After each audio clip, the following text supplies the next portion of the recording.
This is a video of our Shuai Chiao method and platform.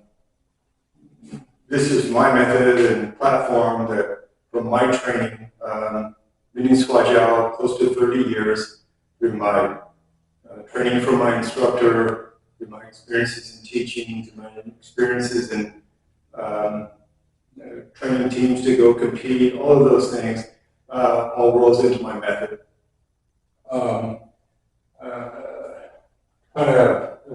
Who am I making this for? For those that potentially in my area that maybe see some Facebook page or this YouTube channel, or they see some advertisement and they're curious about what I do, this at least will help to explain it to them. Also, for someone that maybe doesn't live in my area that has an interest in learning Shuai Chiao, or maybe an instructor that would like to add a Shuai Chiao program into what they do, or for others that teach Shuai Chiao and they would like to know my approach or my method. So that's primarily what it's for.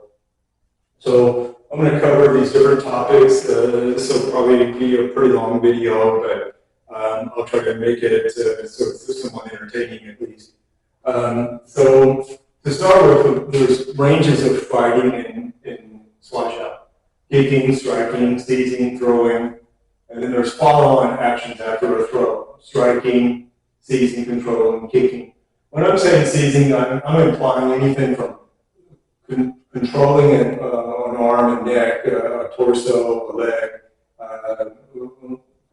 locking that wrist or that ankle or what have you. So more than just grabbing or getting a hold of something.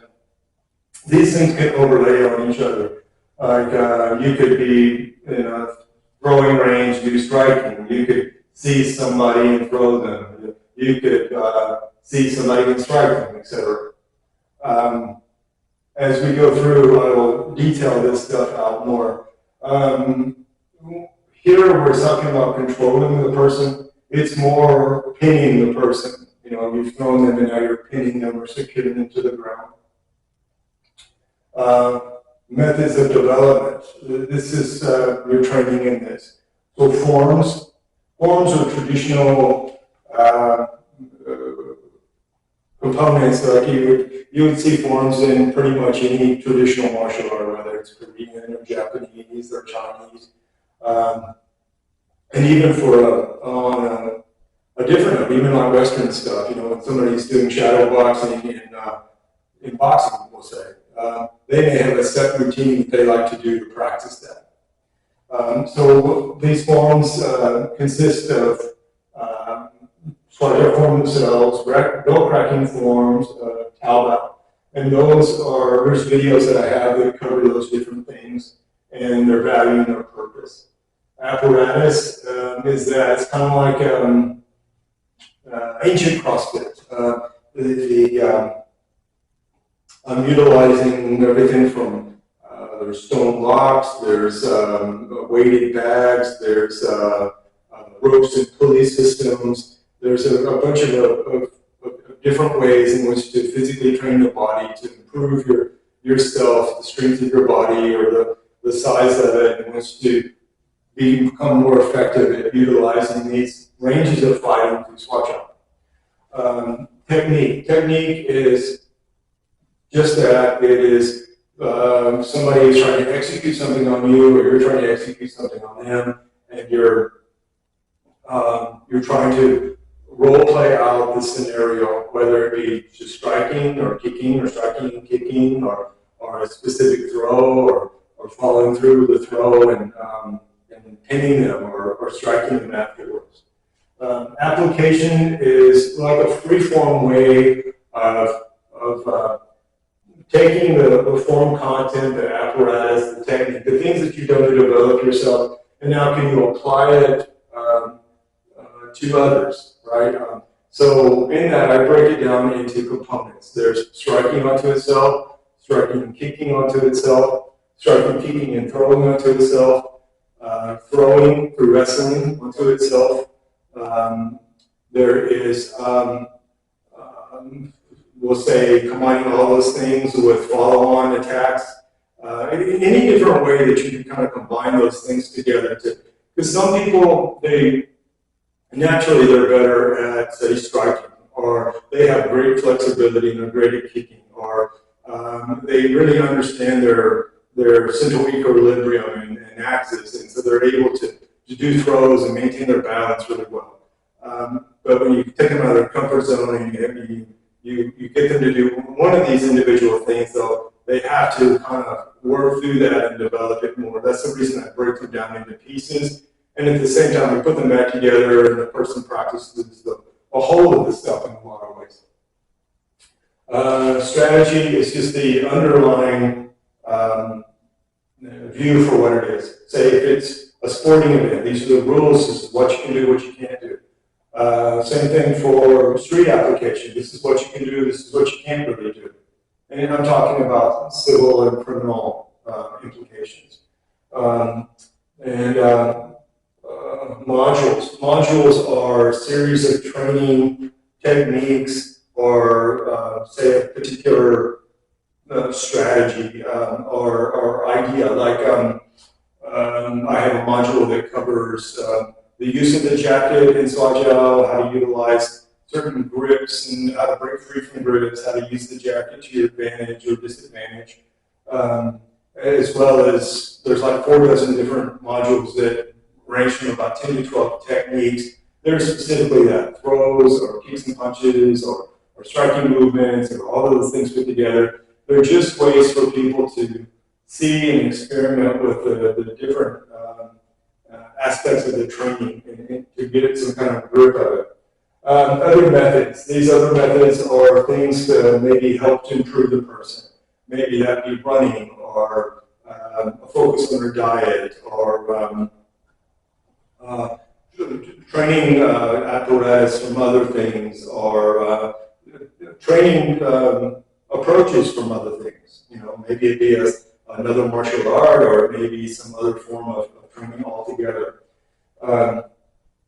So these are the functional categories that we work in. These are some of the functional ways in which we try to develop these ourselves to be able to do these things. Then there's different usages. So Shuai Chiao itself is it's quite versatile in the sense that it fits different categories. My Sifu's teacher, Master Chong, broke Shuai Chiao down, and in Taiwan, it's taught at the police college, is taught somewhat to the military, and of course there's a civilian version, and then you have Shuai Chiao, the sport, the wrestling component, where you have Sanda, which pretty much all styles of Kung Fu have Sanda, but within ours, we have a large emphasis on the throw. So what is Sanda? It's kicking, punching, and throwing. It's done on a platform or done in a ring or on a flat surface. Different methods. And this kind of goes back to what are these things are and how they break down. And like, for example, the things that the guy does in the military and how he might deploy some of these techniques possibly wouldn't be a good approach to what someone would do on the street. You could civilly get sued, or you may get an assault charge. A lot of the things that the police do, they're going to focus less on striking and more on controlling and pinning, and throwing and pinning the person. They're trying to arrest them. But I feel that a lot of these police components or approaches are great for a civilian because it places the mindset more in controlling the individual instead of just hurting them. And then integration. Integration is looking at other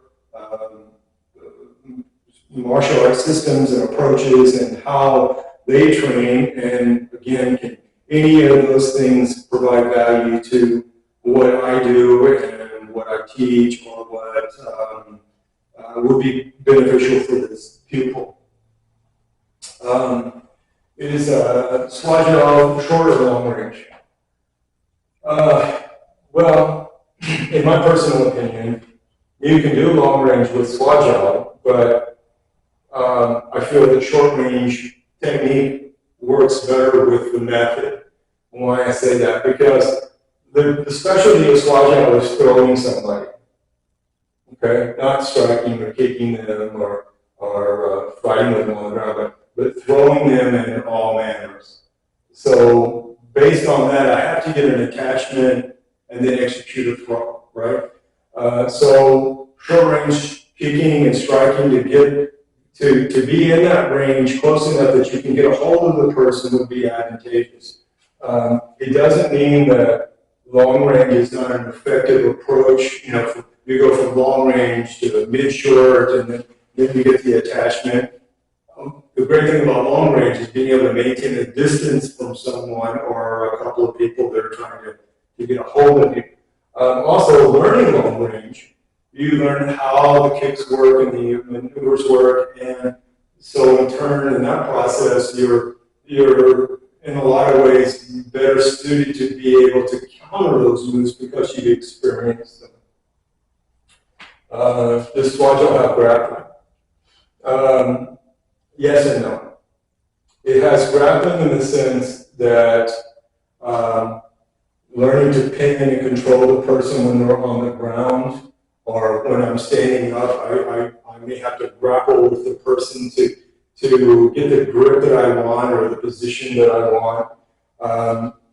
As it relates to pinning a person, we're looking at more of a knee supporting the person's torso. In other words, my knee is pinning his torso or the person's neck or the person's back, and I'm close enough in which to utilize locks or compression techniques or to strike the person if I needed to. So if you're looking at it like grappling, like Brazilian Jiu-Jitsu as an example, it wouldn't be that same vein of what grappling is. But yes, it does have grappling. Now, Shuai Chiao itself doesn't necessarily, now there are styles of Shuai Chiao and there are people that teach Shuai Chiao that do sacrifice throws. My Sigo Master Chong, from what I gather through talking with my teacher and through some of his peers that were disciples or students of Master Chong, and Master Chong was not really all that focused on doing sacrifice throws. He was more focused on being able to throw the person and cause injury in that way, or as he worked with the police college, taking people and learning to throw and pin the person to, again, control them. Adding Shuai Chiao, to another system or method. My teacher started doing this back in the 90s. He had put together a package of throws and takedowns that he felt that were suitable for other systems to attach to their system, so that they can have a more rounded view on throws. And I think that's a great idea. Now, to me, I take it maybe a step further and I go, well, this is a short range style and they don't cross their feet or they don't do this. And so I try to pick throws that would be more specific to that style, that would follow along with their strategy and tactics and the methodology. Adding other systems to your Shuai Chiao. In your training, you should really develop experience in other ranges of fighting or in other specialties. Whether when you're in a class, so it's good to have a competent teacher that maybe works on varying disciplines, we'll say, so that he can help you to understand, well, these guys do this, and this is what they're trying to do, so that you can either learn to deploy some of those techniques or learn to counter those techniques. That would be my main reason for doing that. So, as an example, Shuai Chiao and Brazilian Jiu-Jitsu, okay? To me, they complement one another, right? If I was a Shuai Chiao practitioner and I wanted to be more proficient with my ground game, I might would pick BJJ and learn, the fundamental idea, escapes, reversals, how to get back on my feet, how to defend myself in that position. And at the same time, something like BJJ would benefit from learning more variety of throws or combination throws or counter throws to help them to get that person to the ground with more variety and understanding.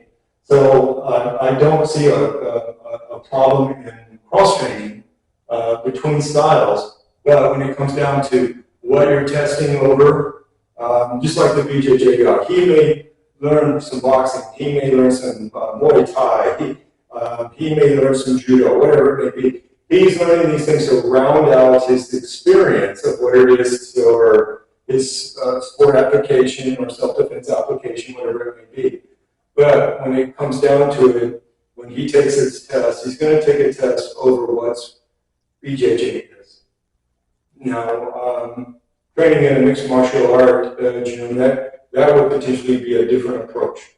But cross-training is great, no matter, like I've trained several people in the past that have been Taekwondo practitioners, but they wanted to get better at their hands. Okay, nothing wrong with that, and it's not it doesn't make what I do superior or there is inferior, but they're trying to fill a gap that they feel is needed to fill within what they're training.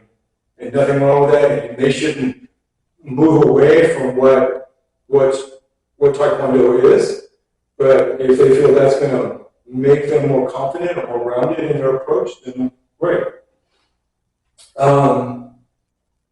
Is Shuai Chiao? No, it's two different things. Explain it like this. My Kung Fu uncle, I had a conversation with him about this once, so quite a while back, quite a few years back. And I asked him this question, and to his approach was that everything that's in Shuai Chiao is in Shuai Chiao, but not everything that's in Shuai Chiao is in Shuai Chiao. What he's getting at is that Master Chong took this principal idea here.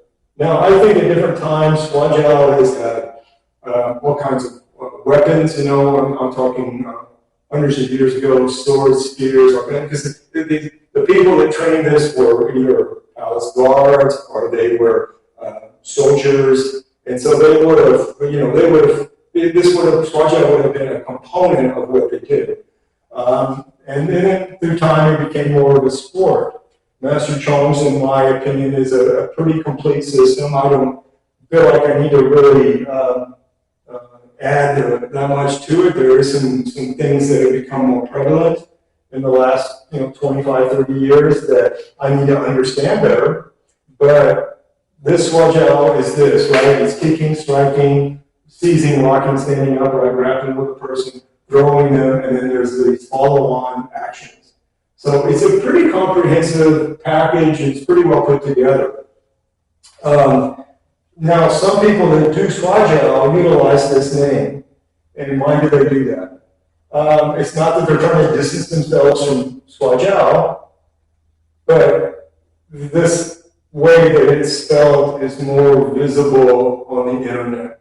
Okay? Meaning, if you type this in, you may get a lot more results than you would this. And a lot more people will understand this name versus this name. So this name here, I think, was really created in like the late 1920s when they quit utilizing this name. And then, in my personal opinion, what Shuai Chiao was at one time, because this became more focused purely on the throw. They started utilizing the term Sancho, and Sancho really just means free hand or free approach in any style of martial arts or Kung Fu in general. This is our Sancho technique.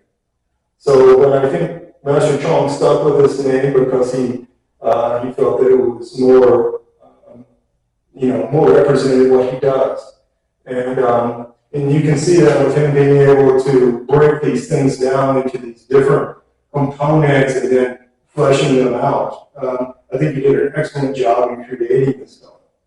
So yeah, there's a difference between these. I think this is more street applicable. It has more variety of technique and methodology versus this. Now, it doesn't mean that these guys couldn't be utilize this stuff for awesome self-defense or to be able to do this stuff, but this is just a different method. Now, these guys still do the apparatus, they still do the form work, and that is a big part because that's the stuff that develops the person, the physical body. Confidence in the throw and in the competition. What do I mean by that? A lot of people will do, say, X martial art, and because of media and promotion of things, that it seems that what they're doing is potentially inferior to something else. That right now that X is the most popular thing, so that means it must be the best. That's gone on over and over again. Like in the late 1950s, early 60s, judo was a big thing, right? And then it almost it vanished from the main popularity point. And then you had things like karate became the big thing. And then in the 60s and the late 60s, early through the 70s, Kung Fu was really super popular. And then Korean karate, which is Taekwondo, became very popular through the late 70s through the 80s, and then it was kickboxing, and then it was ninjutsu. So it's just like this ebb and flow of what's popular and all of that. My opinion to people is don't get wrapped up in that. Look at what the system does. Is it geared for sport? Is it geared for self-defense? Is it a traditional martial arts system? Does it fit my needs for what I want to do? Don't go and train in something purely just based off because that's what everybody else says is the best thing, because sooner or later something else new will come along or something else will replace it, and now that's the new best thing. So what does that mean about confidence in the throw? My point is that Shuai Chiao's specialty is throwing people. And if you're concerned that somebody that does another wrestling or wrestling grappling style is going to take you to the ground and put you in a hole, you need to get past that and understand that you're specialized in staying on your feet and being able to execute and throw people. It doesn't mean that one of those guys can take you to the ground and put you in this position, right? Or they do like sometimes Greco-Roman and they throw you from a standing position, right? But if I really focus on my application, how I do it, what I do, and I drill, and I train this stuff, I should be pretty confident. Now, that doesn't mean that I have to be foolish and say to myself, well, what I do is the most ultimate thing and nothing else is better. That's not what I'm saying. But what I'm trying to share is that be confident in what you're doing, and you will go so much further with it, and you will quit searching for a bunch of other things. Realize that, I know this is going to sound harsh, but realize that it doesn't matter how good you are in martial arts, or you've been a multiple champion in mixed martial art events, or you're a champion kickboxer. There can be some 14-year-old kid with a pistol, and you're at a convenience store, and he wants to rob you, and he shoots and kills you. It doesn't, you have to put things into perspective. Find a martial art or a system of a combat sport or whatever it may be, and invest your time in it. Develop your ability to do that. And realize, yes, there's always something out there that can trump what you do. There's always trade-offs, right? But in the long run, are you really that concerned about fighting another martial artist or that you're superior to this other martial arts style? Try to avoid that type of mindset and focus on what is most important. It's dealing with a person that may try to accost you on the street.